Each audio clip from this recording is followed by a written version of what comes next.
what you reflect on as surgeons when you do a fairly routine AVR and grafts, what you consider to be routine. In that first post-operative night, your patient becomes acidotic. Over the next 2 days, it's clear that they've developed acute kidney injury score 2 or 3. Then they have a horrid time in HDU with delirium, and eventually they leave hospital. You have no idea what impact that has on their recovery. You might want to blame the anaesthetist and the intensivist, but I wonder whether you consider whether your perfusion, how much your perfusion has contributed to the outcome of your patient, and importantly, whether your perfusion could have been better. Or do you simply go on bypass and push the autopilot button and hope that everything is as good as it can be? Well, 15 years ago, that might have been a reasonable thing to do, because the evidence behind what constituted optimal perfusion was really quite lacking. But in the last decade, there have been some very large scientific advances on what constitutes optimal perfusion, and especially with regard to perfusion pressure, pump flow, hematocrit, and temperature. And you're going to hear a lot more from Professor Ranucci in a short time on some of these things. There is no doubt that perfusion gives a state that is dysoxic and induces an inflammatory state, as indicated here. And these, in turn, result in acute kidney injury, delirium, coagulation, and other disorders. So what is the ideal marker? Well, the ideal marker is sensitive in that it is 0 at baseline and that increases rapidly with the injurious state that precedes. It's inexpensive. We can do it in the operating room. Ideally, as the injurious state increases, so does the marker, but also if we make an intervention to improve what's going on, we will see the marker decrease in concentration or whatever it is that you are measuring. If we rely on a marker that you measure on admission to intensive care, we want that to be early enough and be specific enough to allow us to employ a reasonable therapeutic intervention. And perhaps the ideal thing we could have is a predictive marker of how our patients are going to tolerate CPB. So let's look at a marker that we look at every day in our patients in intensive care, and you come and have a look at this. We know that the kidneys are damaged almost from the get-go when you go on bypass, and yet it's only on day 1 or 2 that we rely on the plasma creatinine concentration to indicate how bad the acute kidney injury, and this is way beyond the point where any reasonable therapeutic interventions is going to reverse the injury that has occurred. Other markers that we look at and we repeat regularly in the operating room are plasma lactate, and what we're using the lactate for is to try to find out if some organs, all organs, are switching from aerobic to anaerobic metabolism and generating lactate, and an indication when the DO2, the oxygen delivery, has fallen such that the oxygen consumption becomes dependent on the oxygen delivery, and the lactate increases at that point. But the problem is the lactate only starts to appear in the blood in reasonable concentrations towards the end of bypass, and again probably later than the time we can usefully employ a different strategy. But we know from papers in the past that the peak lactate that is achieved, especially above 4, is significantly associated with morbidity, and above 6 with mortality.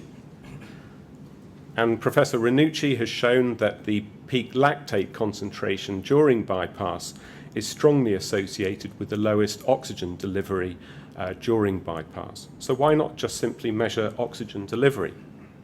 Well, it's not difficult to do because it's constituted from the pump flow and from the hemoglobin, and I'm not going to talk any more about hemoglobin, but simply to say that the suggestion is that we have a figure of about 280 mils per minute per meter squared.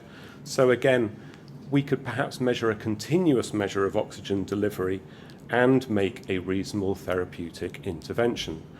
And industry have responded. They have now provided perfusion with high fidelity gas electrodes and monitors that will allow us to see the oxygen delivery. So if we take that figure in our head and we run with it, and we think that if everyone is above that, will everything be okay? Well, of course, there will always be exceptions. This chap thought that the average depth of the water across the river was 3 feet, and he wasn't going to drown.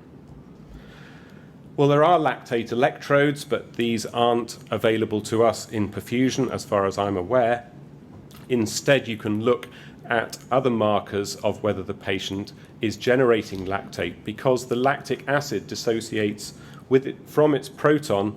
The proton then combines with bicarbonate, and we can measure the CO2 that's produced. So there's an idea of some global markers that we might be paying a bit more attention to during bypass. But how are we going to use these clinically? Well, Antonino Rubino and his group have suggested this score called the QALY-P score. They combined the markers that I've just outlined together with 6 other markers of optimal perfusion. This is a retrospective analysis, but what they showed was if the score is simply 1, it's significantly associated with postoperative acidosis. A score of even 2 is associated with acute kidney injury 2, and if your score is greater than 5, it's associated with acute kidney injury 3, which may require dialysis, and with more mortality. Mike Poulis has taken the same approach, but this hasn't progressed since 2012. I don't know him, and I'd love to discuss this with him. I think it's a really interesting concept.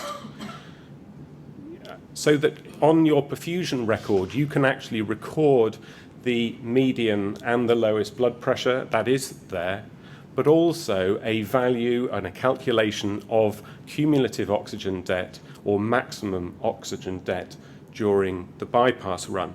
This may be important for the individual patient in looking back, but what it's really pointing to is that in a case series which compares one intervention against another, these are really interesting measures to have recorded rather than just the intention that the flow is 2.2 litres per minute per metre squared and that the perfusion pressure is aiming for a map of 65 or whatever it is.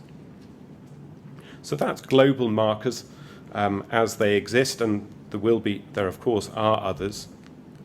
What about organ-specific biomarkers? What are often termed in the papers as novel? That's the problem. They're fairly novel, and unfortunately the majority of them have very wide inter-individual variability. So it's very hard to compare an individual patient with another. Where they are useful is comparing groups of patients with one intervention against another. NGAL and Cystatin C, we're probably more familiar with those names. You've seen them coming up in the papers. And this group, Mike Haas because I don't know where he's from, have suggested that if we measure NGAL, which is a marker of tubular injury, on admission to the intensive care unit, it is strongly predictive of the patients that will develop acute kidney injury, and perhaps it's early enough for a therapeutic intervention. Not only whether they will develop AKI, but also the duration and the severity of the AKI. Cystatin C is not as convincing, but they say this is statistically significant. This is a much quicker marker of glomerular filtration compared to what we currently use, which is creatinine. So finally, I'll discuss with you a marker that we might think about using to predict how well our patients are going. And again, I concentrate on the kidney. Brain natriuretic peptide, although detected originally in pigs, is actually a marker released from the ventricles and is a marker of the filling status and of congestive cardiac failure. This group from McMaster University have measured it on admission to the preemptively before surgery, and in patients who had an elevated level of proBNP were more likely to develop acute kidney injury, and if their values were in the range of congestive heart failure above 3,000, and especially if they were above 1,000, the odds ratio of getting AKIN 2 or 3 were both above 4. So is this useful to know? Of course, in pre-planning, deciding is this one where you're going to change your circuit.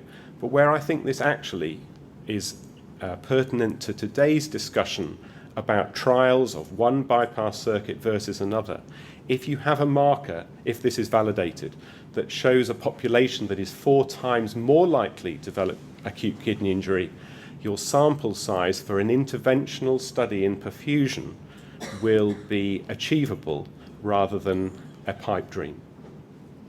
So finally, just to say, this small print is there to remind you that when you next do an aortic valve and grafts, as it says in the adverts, your investment may go up as well as down. Thank you.